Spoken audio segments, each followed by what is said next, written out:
Mahigpit naman na ng batas ang pagbebenta ng peke sa merkado. Kaya naman patuloy ang operasyon ng otoridad upang masugpo ang iligal na gawain.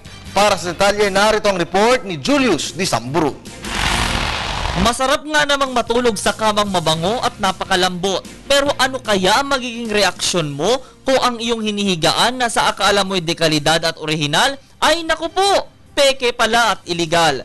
Ito ay matapos mapasa kamay ng batas ang tatlong kalalakihan dahil sa pagbebenta umano ng pekeng kamang gawa ng isang kilalang brand.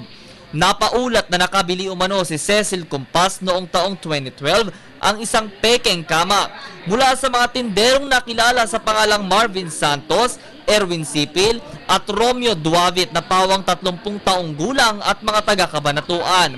Nito lang, ayon pa sa nabiktima ng pekeng kama, 3 araw pa lamang ay tinagal nito bago tuluyang nasira. Kamakailan muling nakita ni Cecil ang grupo sa kanilang lugar at dito'y tumawag na ito sa mga otoridad maging sa kumpanya ng kama na may gawa umano ng nabili niya.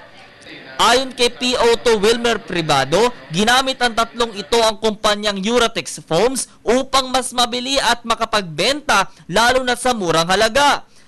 Agad silang aksyon at nagsagawa ng operasyon para mahuli ang tatlo. Sa pagbalik ng mga suspect sa lugar ay agad silang natiklo ng mga pulis.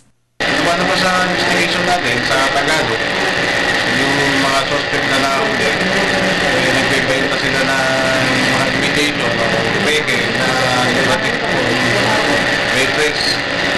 Ibig sabihin, nagamit nila yung company na sinasabi nila, mag-ideado daw sila, di ba no? Sinasabi nila na sila ay mga punigero.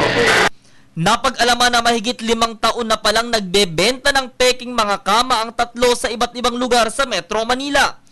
Todo tanggi ang tatlo sa akusasyon at anila, orihinal ito, maganda ang pagkakagawa at matibay. Nakuha din mula sa kanilang gamit na 6-wheeler closed van ang 23 pa umanong piraso ng peking foam at kama. Agad namang nilinaw ng branch manager ng Uratex Foams na iba ang gawang branded mula sa mga iligal. Bali na find out namin talaga na fake siya. Kasi dun sa, sa lambot, kasi ang Uratex, 5 years warranty siya. Itong mga nakita namin, talagang lumundoy siya. Mga lumalundoy, mga kalalambot lang. For sure, didimanda namin siya. Sa ngayon ay nakapiit sa San Mateo Police Station ang 3 suspect at nagpaalala naman ng mga otoridad sa mga mamimili na kilatising mabuti ang inyong bibilhin at huwag basta-basta magpadala sa mga mabubulaklak na pananalita lalo't mura dahil baka mapeke ka at maloko. Para sa Telebisyon ng Bayan, Julius Di Samburon.